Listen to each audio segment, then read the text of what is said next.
ada orang yang modelnya seperti itu. Jadi dalam bahasa lisan bahasa Indonesia pun banyak kalimat tanya itu bukan bertanya, kalimat tanya yang menunjukkan keinginan. Contoh misalnya apa?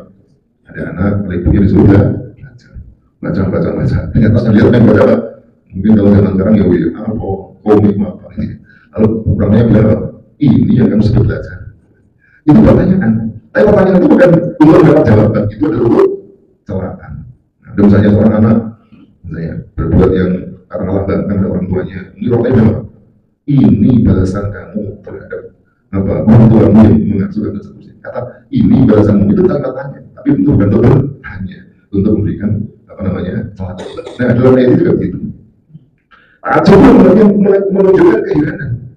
Keheranan adalah tetap menunjukkan agar orang yang membaca ayat itu merasa heran. Heran apa dalam artian aneh. Kok aneh? Ngagumi beriman kepada Tuhan, tapi kok tidak mau berhubung kepada Tuhan. Aneh deh. Itu orang yang paling aneh.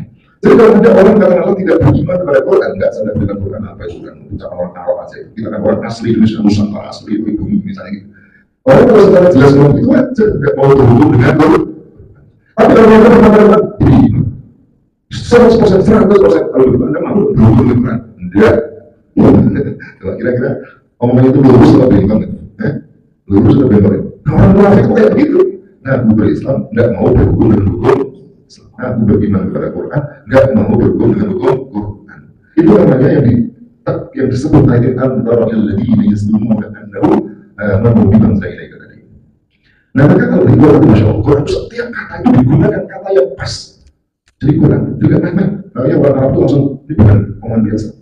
Allah berbeda seperti yaslumun. Alam tara ilal ladziina yaslumun. Yaslumun apa?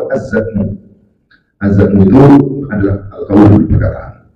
Hakkan kana aw batilan, kata yang digunakan untuk menunjukkan baik yang diucapkan itu benar atau salah. Itu kata awalnya saya menyesumur.